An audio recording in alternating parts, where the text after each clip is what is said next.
30 दिसंबर साल 2000 की रात को जापान में एक ऐसा हत्याकांड हो जाता है जिससे सिर्फ जापान ही नहीं बल्कि पूरी दुनिया में हड़कंप मच जाता है। जिस अंदाज से कातिल ने एक ही रात में एक पूरे परिवार को मौत के घाट उतार दिया, उसके बारे में जिस किसी ने भी जाना वो भौंचक्का रह गया। ये कहानी है जापान के सबसे चर्चित और मिस्टीरियस मर्डर केस के बारे में। रात के करीब 11:30 बजे एक रहस्यमय साया मियाजावा परिवार के 2 मंजिला घर की ओर चुपके से बढ़ रहा था। मिकियो मियाजावा उस वक्त अपने कमरे में कंप्यूटर के सामने बैठकर अपना काम कर रहे थे।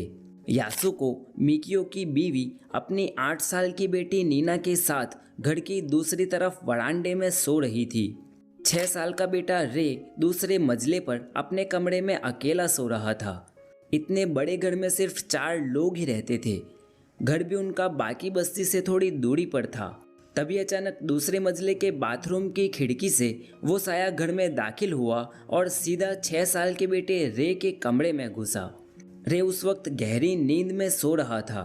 गहरी नींद में सो रहे 6 साल के रे का उस अनजान साये ने नींद में ही गला दबा दिया और तब तक दबाए रखा जब तक रे की मौत ना हो गई। अपने बेटे के कमरे से आने वाली आवाज़ सुनकर पिता मिकियो, जो कि उस वक्त कंप्यूटर के सामने बैठे हुए थे, वो खड़े हुए और दौड़ते हुए रे के कमरे की ओर भागे। मिकियो सीढ़ी तक पहुंच पाए उससे पहले उस अनजान साये ने मिकियो पर चाकू से हमला कर दिया।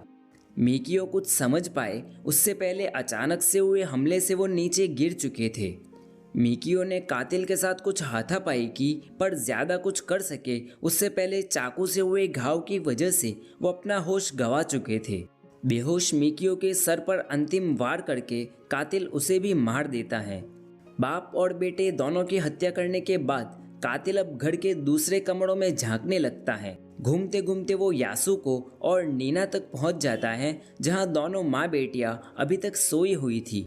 हालांकि कातिल के पहले हमले के साथ ही यासुको की नींद खुल जाती है और वो अपनी बेटी को अपने साथ लेकर कमरे से बाहर भागने की कोशिश करती हैं। पर इसी दौरान कातिल यासुको के मुंह और गर्दन पर एक एक वार कर चुका था। थोड़ी बहुत हाथापाई करने के बाद दोनों माँ बेटी उस कातिल से हार जाती हैं। सिर्फ 10 मिनट के अंदर ही एक ही कातिल एक पूरे परिवार को मौत के घाट उतार देता है। कौन था ये हत्यारा? क्यों उसने एक साथ पूरे परिवार को मौत के घाट उतार दिया? जानने की कोशिश करेंगे आज के इस वीडियो में। आगे बढ़ने से पहले वीडियो को लाइक करें और चैनल पर नए हो तो सब्सक्राइब कीजिए। अगले दिन सुबह करीब 10 बजे यासुको की मां सेत्सुको, जो कि मियाजावा परिवार से कुछ ही दूरी पर रहती थी, वो अपनी बेटी के घर आती है। घर पहुंचकर सेत्सुको को ऐसा मंजर देखने को मिलता है जो कि कोई भी माँ अपनी ज़िंदगी में देखना नहीं चाहेगी। अपनी बेटी, दामाद और पोतों की लाशें देखकर घबराई हुई सेत्सुको वहां से चिल्लाती हुई भागती हैं। उसकी चीखें सुनकर आस पड़ोस के लोग इकट्ठा हो जाते हैं। करीब 10:56 को वहां मौजूद लोगों में से कोई पुलिस को जानकारी देता है। पुलिस घटनास्थल पर पहुंचकर सबसे पहले क्राइम सीन को सील करती है और अपनी जांच शुरू करती है। अपनी शुरुआती जांच में ही पुलिस को मियाजावा घर से कुछ ऐसी चीज़ें मिलती हैं जो कि उस परिवार में से किसी की भी नहीं थी, और ऐसा माना गया कि शायद वो सारी चीज़ें कातिल की थी जो कि खुद वहाँ पर छोड़ कर गया था। इन चीज़ों में एक चाकू, एक हिप बैग, ग्लव्स, शूज़, 2 रुमाल, एक स्वेटर, एक जैकेट, एक टोपी और एक स्कार्फ था। इन छोड़े हुए कपड़ों में भी कुछ डिटेल्स थी जिसके बारे में हम वीडियो में आगे बात करेंगे। कातिल अपने खुद के पहने हुए कपड़े भी उसी घर में छोड़कर गया था, जिसका मतलब कातिल ने अपने कपड़ों पर लगे हुए खून की वजह से अपने कपड़े छोड़कर वहीं पर रख दिए और फिर घर में से किसी के कपड़े पहनकर वहां से गया। जिसका मतलब कातिल को 4 हत्याएं करने के बाद वहां से भागने की कोई जल्दी नहीं थी। उल्टा कत्ल करने के बाद वो किचन में गया और फ्रीज में से 2 कप आइसक्रीम खाई और 1 कप चाय पिया। वहीं किचन की फर्श पर एक बैंडेज भी पड़ा हुआ था जिस पर कातिल का खून तक लगा हुआ था। किचन में से निकलकर कातिल मिकियो की ऑफिस में गया, जहां से ड्रॉअर में से उसने कुछ फाइल्स इधर उधर की। उनमें से एक फाइल लेके कातिल दूसरे माले पर गया और उस फाइल को बाथटब में डाल दिया। उसके बाद वही बाथरूम में कातिल ने हस्त मैथुन तक किया। अपने आप को रिलीव करने के बाद उसने उसी बाथरूम के टॉयलेट में मिकियो का वॉलेट, घर की चाबी और दूसरे कुछ डॉक्यूमेंट्स को फेंक दिया। टॉयलेट में इतना हंगामा करने के बाद वो वापस मिकियो के कमरे में गया। इस वक्त तक रात के करीब 1:15 बज चुके थे। ठीक 1:18 पर उसने मिकियो के कंप्यूटर को इंटरनेट से कनेक्ट किया। इस दौरान उसने एक मूवी थिएटर की साइट भी चेक किया और उसी कंप्यूटर पर एक ब्लैंक फोल्डर भी बनाया। ठीक इसी तरह सुबह 10 बजे के आसपास भी मिकियो के कंप्यूटर को इंटरनेट से कनेक्ट किया गया था, पर इस बार शायद कातिल ने कंप्यूटर को चालू नहीं किया होगा, क्योंकि अगर कातिल 10 बजे तक भी घर पर होता है तो मिकियो की माँ उसे ज़रूर देख पाती। तो फिर किसने सुबह के 10 बजे मिकियो के कंप्यूटर को चालू किया? साल 2014 में इन्वेस्टिगेटर्स ने यह पता लगाया कि सुबह 10 बजे जो कंप्यूटर चालू किया गया था वो शायद मिकियो की माँ सेत्सुको की हड़बड़ी में दौड़ने की वजह से माउस हिला होगा और कंप्यूटर चालू हो गया होगा। पुलिस ने ठीक वैसे ही कंप्यूटर मॉडल के साथ वही सीन फिर से रिक्रिएट करके भी देखा और हर बार ठीक वैसे ही माउस के हिलने की वजह से कंप्यूटर स्टार्ट हो गया।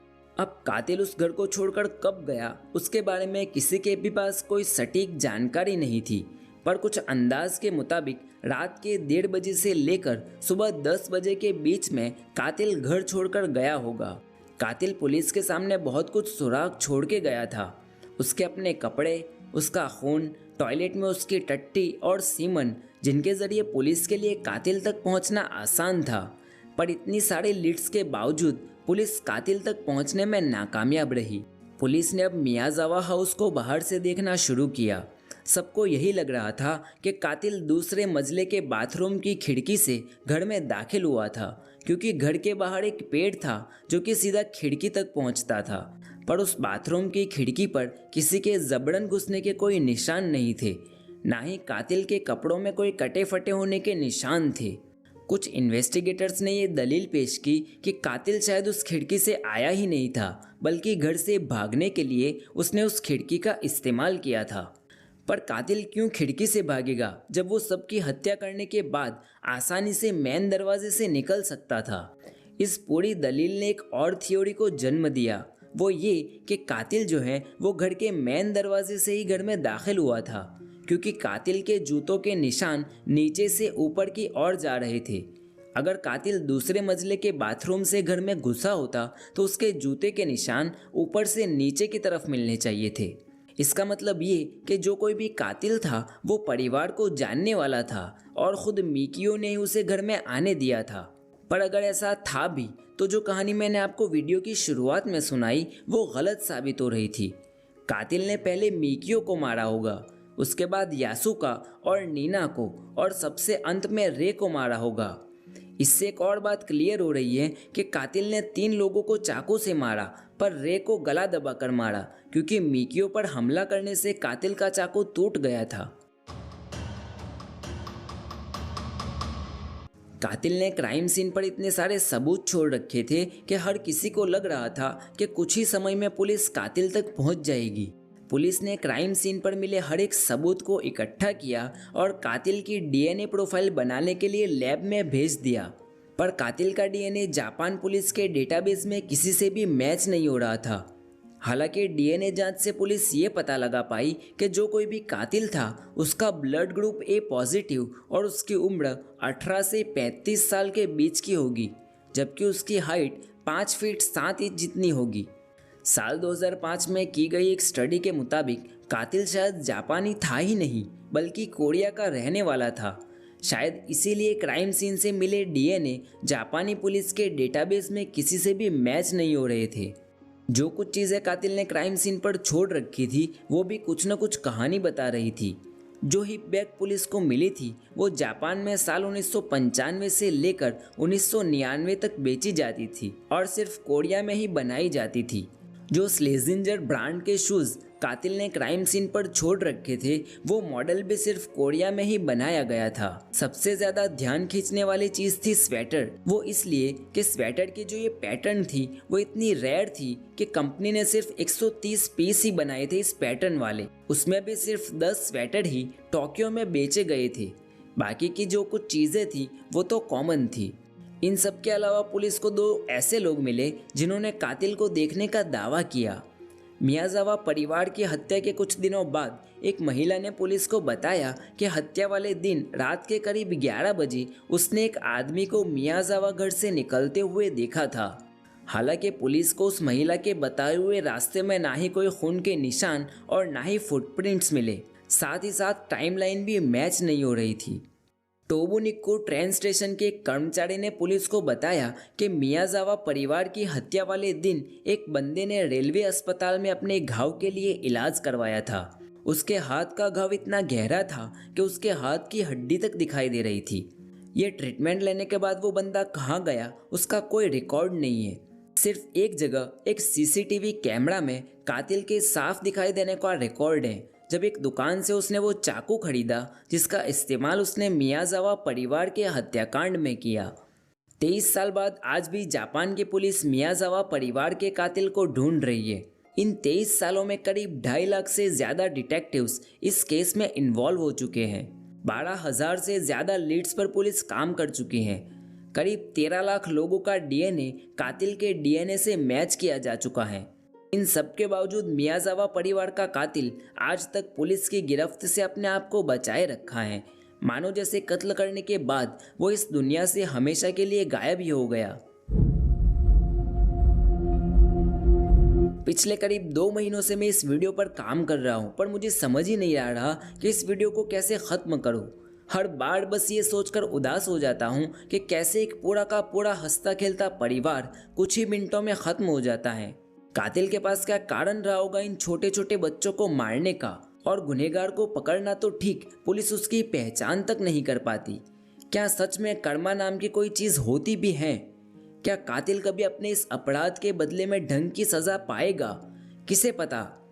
ठीक वैसा ही एक कांड जापान में ही जुनको कोबायाशी के साथ हुआ था, जिसके कातिल के बारे में आज 27 साल के बाद भी पुलिस के पास कोई जानकारी नहीं है। राइट साइड पर क्लिक करके आप उस वीडियो को देख सकते हैं।